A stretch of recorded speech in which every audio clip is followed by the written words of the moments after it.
네, 알파 한인연합교회 성도님들 다시 만나 뵙게 돼서 반갑습니다.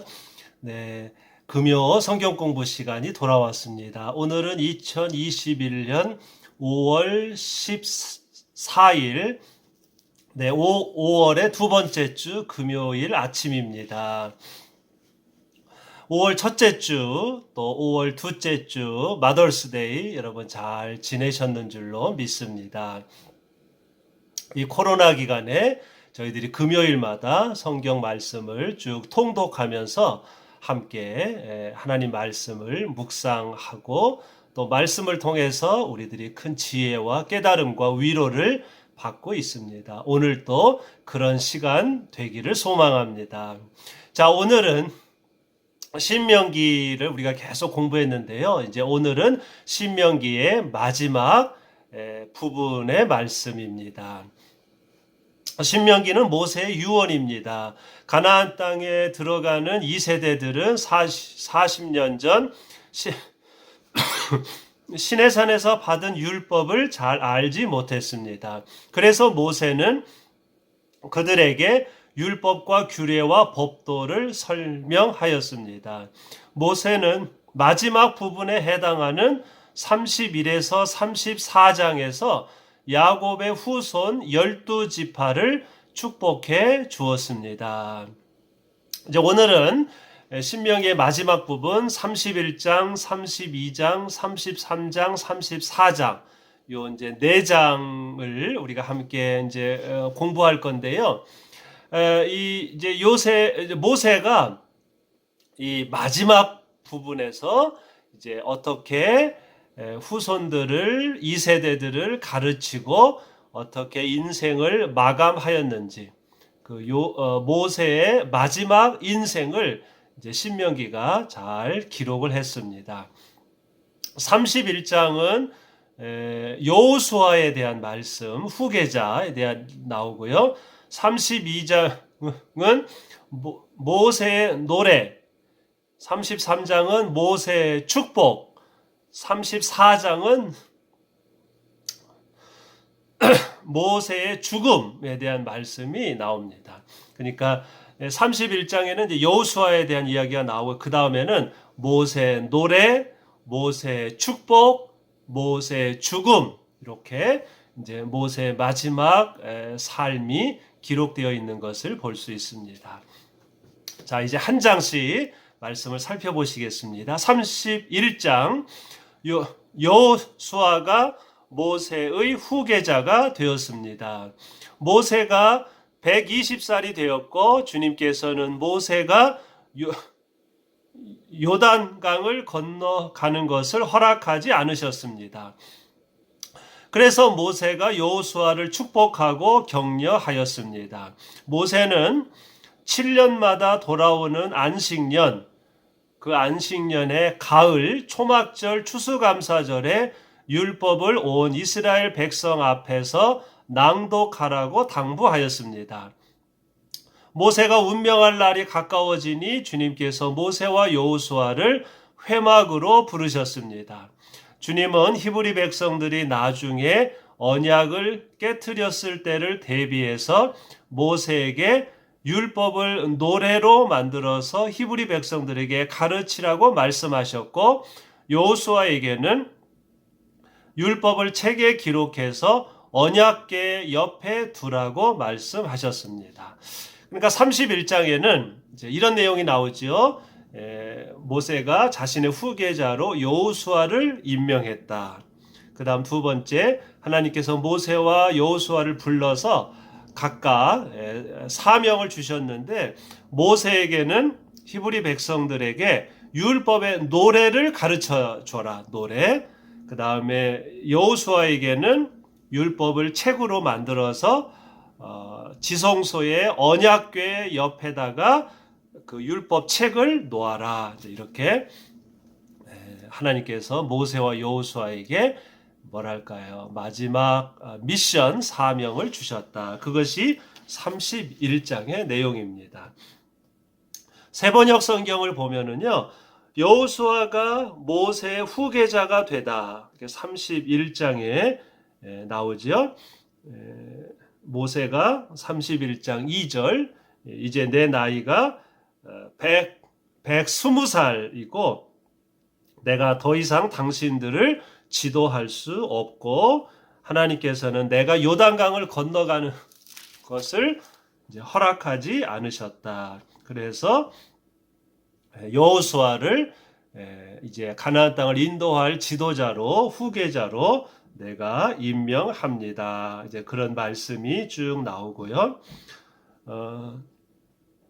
31장 9절에는 이제 모세가 백성들에게 안식년이잖아요. 그러니까 7년마다 돌아오는 안식년에 특히 그 초막절에 이제 그 장막절, 추수감사절이죠. 그때 레위 자손들 제사장들에게 이르기를 7년마다 안식년 초막절이 돌아오면 하나님의 율법, 내가 이제까지 가르쳐준 율법을 백성들에게 그 축제 기간에 추수감사절 기간에 낭독해 주어라.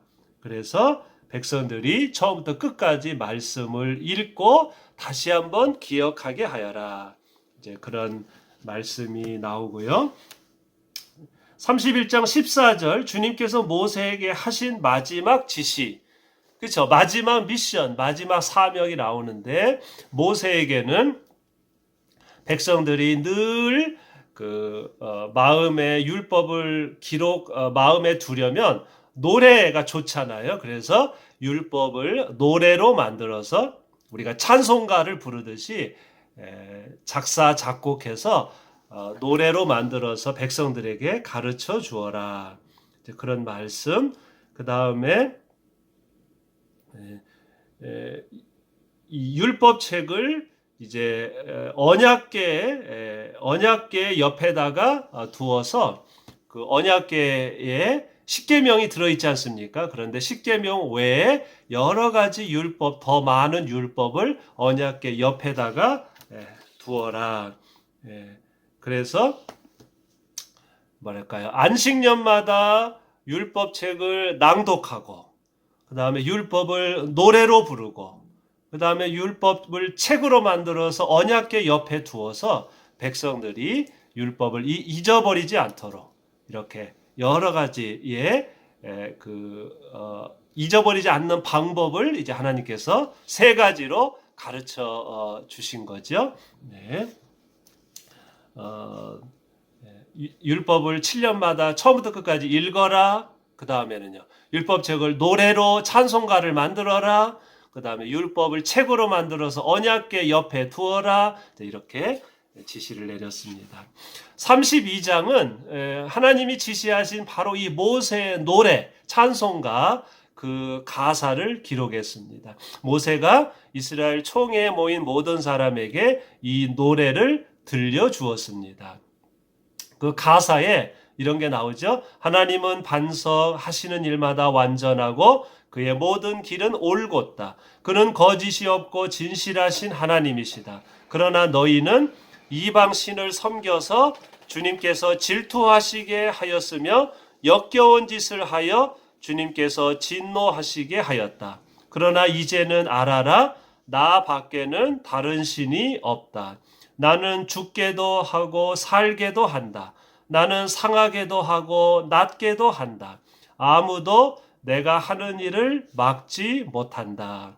자, 이 모세의 그 찬송가 노래의 가사를 이렇게 기록을 했습니다. 그리고 나서 주님은 모세를 느보산으로 데리고 가서 가나안 땅을 바라보게 하셨습니다. 형 아론이 호르산에서 죽은 것처럼 모세가 느보산에서 죽을 것이라고 말씀하셨습니다. 32장에 하나님이 그 찬송가를 만들라고 이제 지시를 내리셨지 않습니까? 그래서 32장에 모세가 작사한 찬송가가 나오죠. 여기 세번역 성경에 보면 32장에 모세의 노래가 이렇게 나옵니다. 그래서 모세가 율법을 이제 노래로 만들었는데 그 가사가 마치 시편의 말씀처럼 하나님은 나의 반석이고 또 주님의 몫은 그의 백성이고 주님께서 눈동자처럼 우리를 지켜주시고 마치 독수리가 날개를 펴서 그 새끼를 보호하듯이 주님께서 우리를 보호해 주셨다. 이런 가사를 모세가 이제 작사 작곡했는데 이 모세의 노래 가사가 32장에 처음부터 끝까지 쭉 나옵니다. 43절까지 나옵니다. 이제 이게 보시면 하나님에 대한 찬양, 또 하나님께서 얼마나 자비로우시고 진실하시고 너희들을 사랑하시는 분인가. 그러나 또 한편으로 주님은 우상을 숭배하거나 역겨운 짓을 하시면 주님은 질투하시는 분이시다. 주님은 우리를 죽이기도 하시고 살리기도 하시고 우리를 상하게도 하시고 낮게도 하신다. 아무도 주님이 하는 일을 막을 수 없다. 이런 주님에 대한 찬양을 찬송가에 대한 말씀이 나오고요. 44절에 여기 보면 모세의 마지막 말 이렇게 제목 44절 모세의 마지막 말 이렇게 나오죠.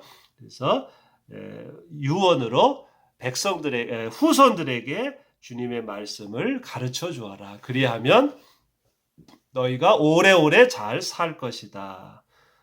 그리고 이제 49절 하나님께서 모세를 모압 땅에 있는 느보산 꼭대기로 데리고 올라가서 가나안 땅을 바라보면서 너의 후손들이 들어갈 땅이다. 그러나 너의 사명은 여기까지다. 그러니까 바라보기만 하여라. 들어가지는 못한다.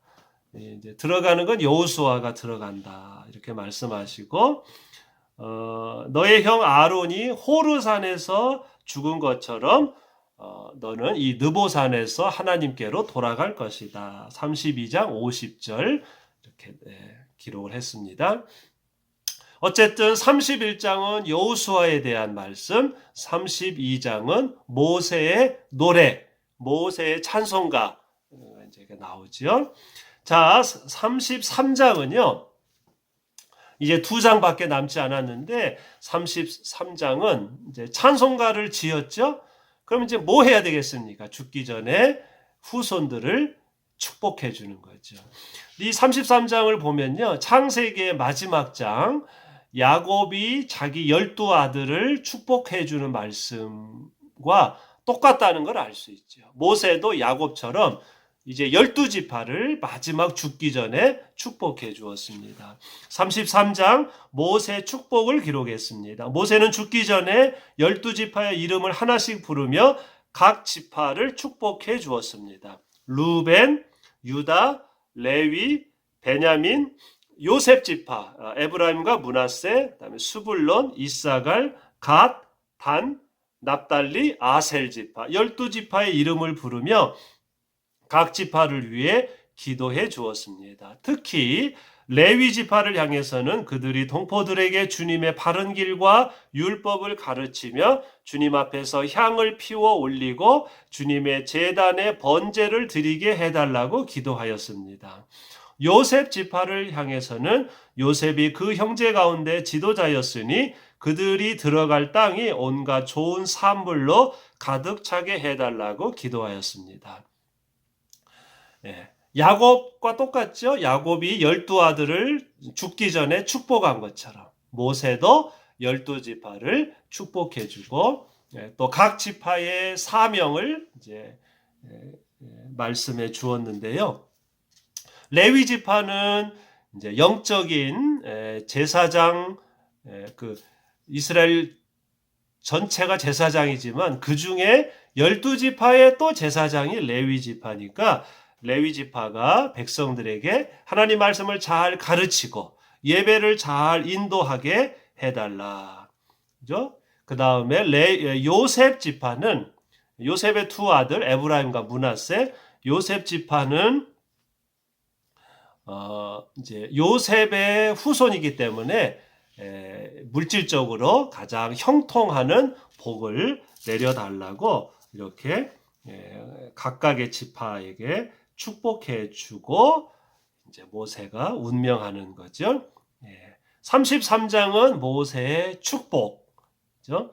32장은 모세의 노래, 모세의 축복, 그 다음에 이제 마지막 34장은 모세의 죽음, 이제 마지막 장 이야기입니다. 34장 모세의 죽음을 기록했습니다. 모세는 모압 평원 여리고 맞은쪽에 있는 느보산의 비스가 봉우리에서 가나안 땅을 바라보았습니다. 모세는 모압 땅 벳부올 맞은쪽에 있는 골짜기에 묻혔는데 오늘날까지 그 무덤이 어디에 있는지를 아는 사람은 아무도 없었습니다.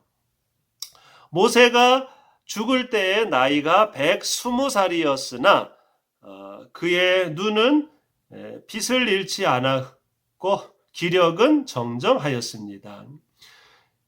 히브리 백성들은 40일 동안 모세를 애곡하였습니다. 그 뒤에 이스라엘에는 모세와 같은 예언자가 다시는 나지 않았습니다. 주님께서는 얼굴과 얼굴을 마주대고 모세와 말씀하셨습니다. 주님께서는 그를 이집트의 바로와 그의 모든 신하와 그의 온 땅에 보내셔서 놀라운 기적과 기이한 일을 하게 하셨습니다. 온 이스라엘 백성이 보는 앞에서 모세가 한 것처럼 큰 권능을 보이면서 놀라운 일을 한 사람은 다시 없었습니다. 그래서 모세가 이제 120년의 삶을 마감하고 이제 느보산의 비스가 봉우리에서 하나님의 부름을 받았는데 그의 무덤이 어디에 있는지를 아는 사람이 아무도 없었다. 백성들이 40일 동안 모세를 애곡하였다. 근데 모세의 삶이 40일과 관련이 있죠. 40년 동안 처음 40년 동안 광야에서 이제 양을 치고, 그렇죠? 처음 40년 동안에는 이제 이집트의 궁궐에서 살다가, 그 다음 40년은 애굽에서 도망자로 이제 양을 치고, 그 다음 마지막 40년은 히브리 백성들을 이끌고 나왔지 않습니까? 그래서 백성들이 40일 동안 애곡하였고, 주님께서는 모세와 얼굴과 얼굴을 마주대고 말씀하셨고, 이렇게 주님과 가까이 대화하고 이렇게 큰 기사와 이적을 베푼 사람은 구약 성경에 다시는 없었다. 이렇게 설명을 하였습니다. 자, 이제 결론의 말씀을 내려보겠습니다. 이 31, 32, 33, 34장의 말씀을 통해서 특히 모세의 이제 죽음과 관련되어서 우리가 좀 생각해야 하고 실천해야 할 세 가지 결론을 한번 우리가 나누겠습니다. 첫째, 하나님께서는 34장에서 모세에게 이렇게 말씀하셨습니다. 이 땅은 내가 아브라함과 이삭과 야곱에게 맹세하여 그들의 자손에게 주겠다고 약속한 땅이다. 내가 너에게 이 땅을 보여주기는 하지만 네가 그리로 들어가지는 못한다. 하나님께서는 가나안 땅 입구에서 모세를 부르셨습니다. 출애굽은 모세가 시작하였지만 출애굽을 완성한 사람은 여호수아였습니다. 새로운 일을 시작한 사람은 자신이 결실을 거두기를 기대합니다. 하지만 주님은 모세에게 출애굽을 완성하는 것은 너의 사명이 아니라고 말씀하셨습니다.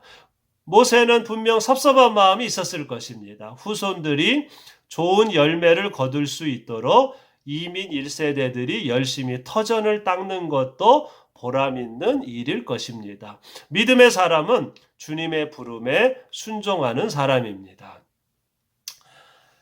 모세가 출애굽을 일으켰지 않습니까? 그러니까 출애굽을 시작하였으니 자기가 이제 가나안 땅에 들어가서 출애굽을 마무리하고 싶은 마음이 당연히 있었겠지요. 주님께서는 시작은 네가 했지만 출애굽을 완성하는 건 네가 하는 게 아니다.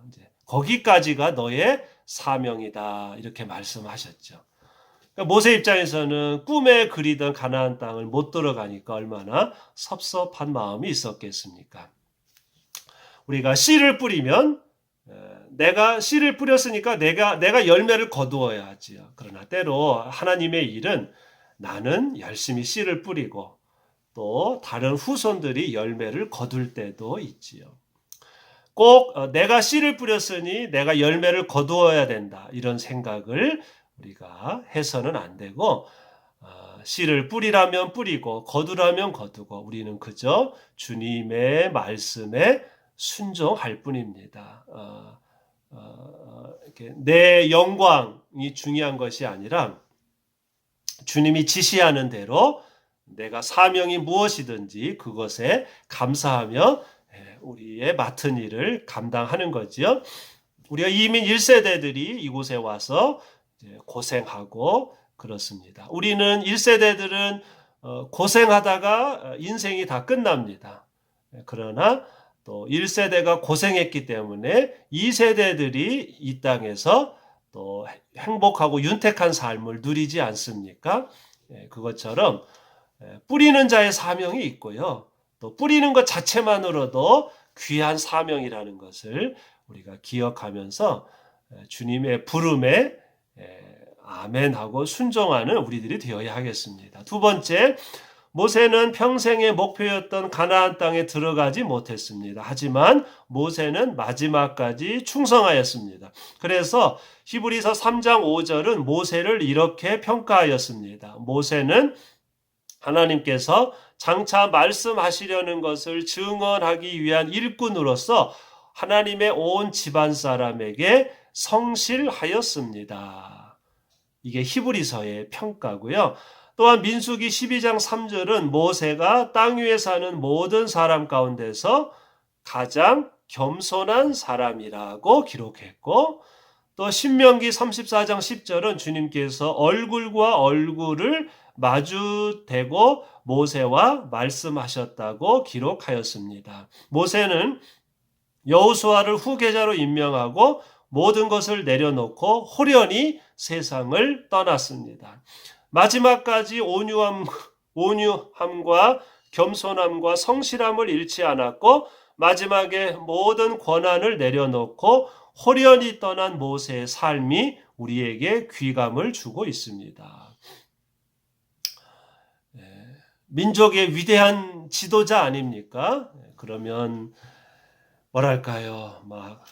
모세 무덤도 막 크게 만들고 비석도 막 크게 세우고 그렇게 우상화 할 수 있지 않았겠습니까? 그런데 모세가 하나님의 부름을 받고 골짜기에서 호련히 떠났다.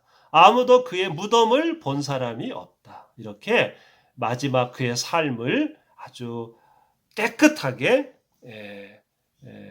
아무것도 남기지 않고 이렇게 호련히 인생을 마감한 그 모세의 충성, 모세의 그 마지막 삶이 얼마나 아름답습니까?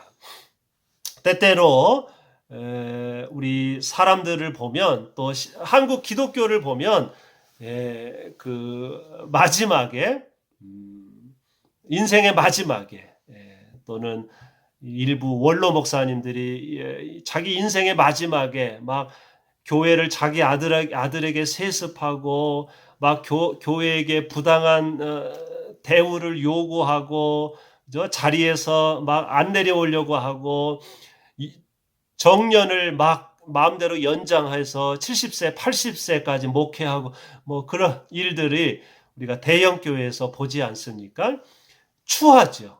마지막 인생이 추합니다. 그렇게 탐욕을 부리고 욕심을 부리면 모세가 그렇게 원했던 가나안 땅에 들어가지도 못했고 주님이 부르셨을 때 깨끗하게 순종하고 모든 권한을 여호수아에게 물려주고 무덤도 없이 비석도 없이 이렇게 깨끗하게 자기 삶을 마감한 이 모세의 삶이 우리들에게 많은 귀감을 주고 있습니다. 우리가 주님이 부르시는 그날까지 깨끗하고 단정하고 모범적으로 그렇게 우리의 삶을 관리하고 마지막까지 그런 깨끗한 삶을 살아야 하겠습니다.